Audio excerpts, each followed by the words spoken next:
everyone, and welcome to UBS Trending. I'm Anthony Pastore. It may seem like November is far away, but in the world of DC politics, it's literally around the corner. We're talking midterm elections, and that's not all. We've got other policy initiatives that are on the docket, and we're going to discuss that right now. Joining me is Shane Lieberman from the UBS U.S. Office of Public Policy. Shane, nice to have you back on the show. Good to see you, my friend. It's always good to be with you, Anthony. It's good to see you in 2022. Yes, Happy New Year. So let's get into it, Shane. One of the big, sticking points with the Democrats is this Build Back Better plan. And certainly Joe Manchin has made his name pretty well known in this particular showdown. He is, of course, the Democratic senator of West Virginia, but he did shoot down the bill. So what's next here, Shane, when it goes up for a vote again? Do you think that there is a chance that it's going to pass? And what if it doesn't pass? What has to happen next for Democrats? Yeah, well, for the moment, it's been put on the back burner, and Senate Democrats are focusing on voting rights legislation.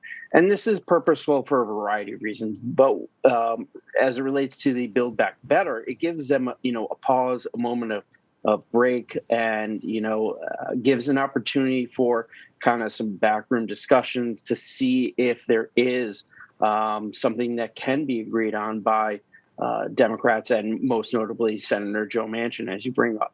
So we think there's still a very real possibility that this comes back to their forefront later this month and in February. What we're looking at would be a scaled down bill in size and scope.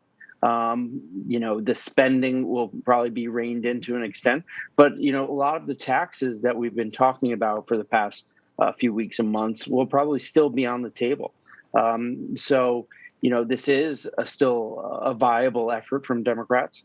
If we're still talking about this, when it's April, May, June, I think that's a point when it probably won't fly anymore. But for right now, it's still in very much so in the realm of possibility. Right, because even President Biden recently said that it's still technically, he said, on the table, and he has faith that he and Joe Manchin will be able to come to some kind of an agreement. And he said, get something going. So we'll have to kind of wait and see, I guess. But nobody seems to really know exactly what Senator Manchin's bottom line is. I think that seems to be a bit of the confusion here. And as we know, with the very, the tie-breaking 50-50 the way the Senate is made up, with Kamala Harris, vice president, being the tie-breaking vote, it's really tight. So lots to consider there. And certainly it takes us to the next thing, which is Senator Chuck Schumer also told members of his caucus to get ready for the Senate to try again on this voting legislation.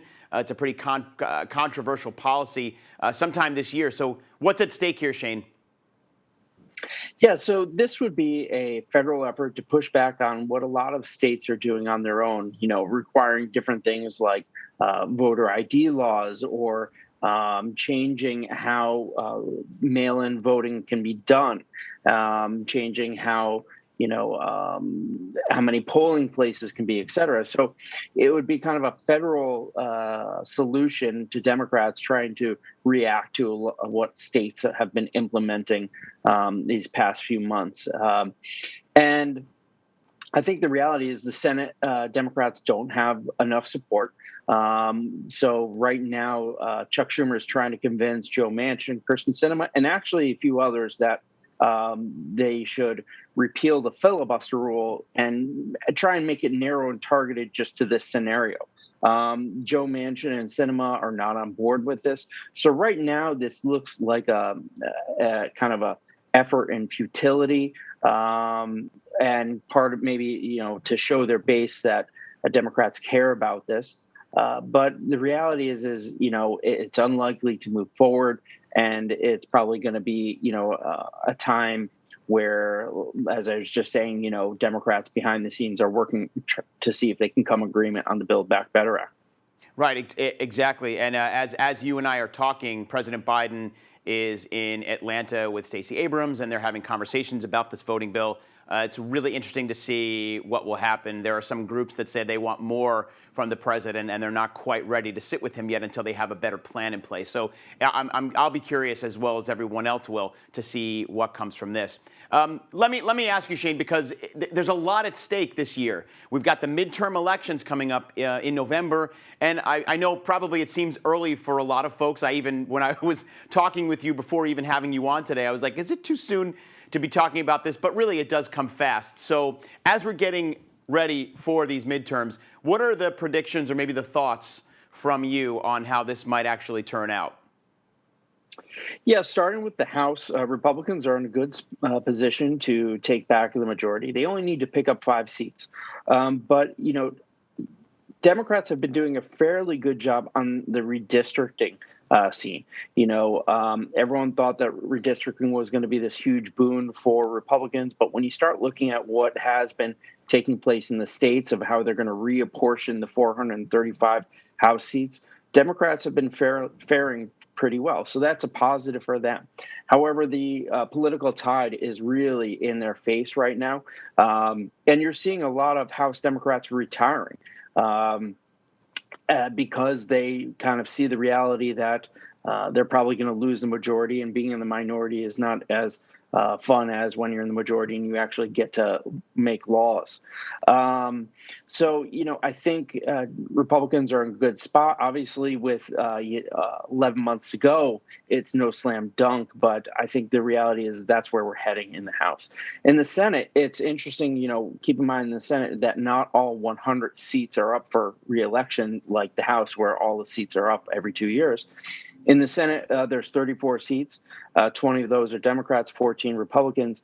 But if you look at the states, a lot of the more competitive ones are Republican held. Ohio, Pennsylvania.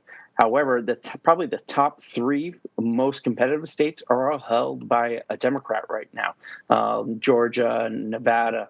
So, it is really a coin toss at this moment, because of the political winds in Democrats' faces, give a little bit of advantage to Republicans.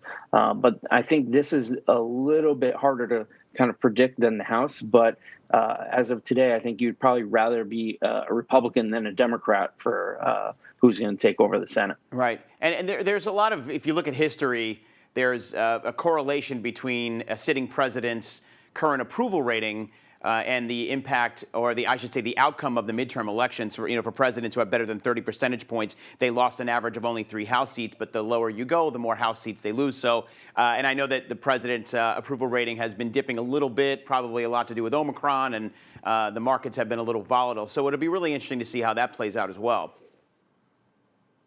No, absolutely, you're right.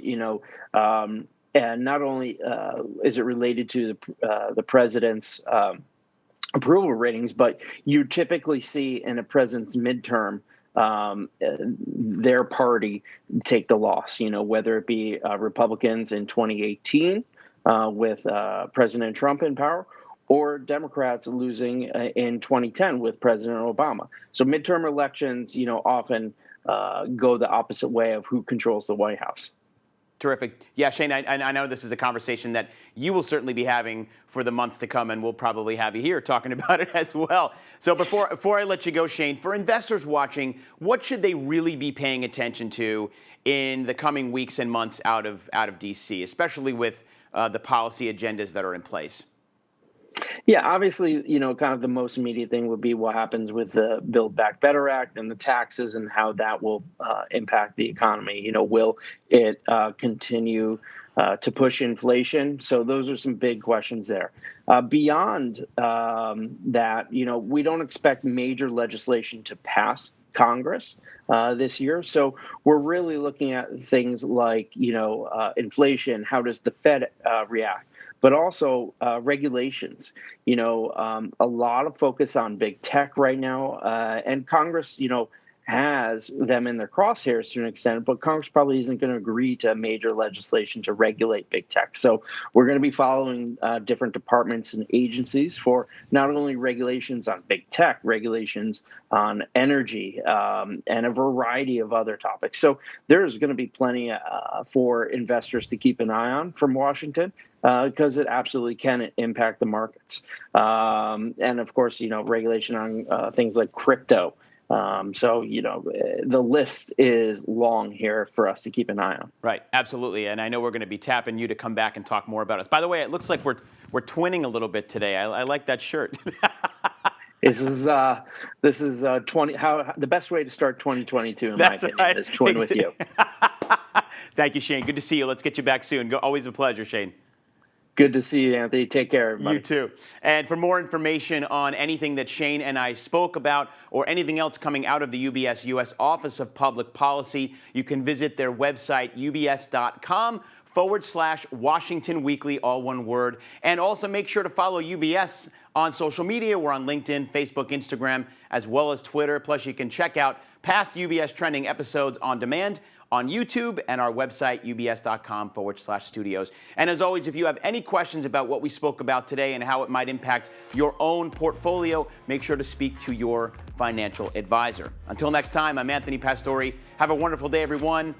Stay safe, and we'll see you soon. Remember to keep your eyes on what's trending. Thanks, everyone.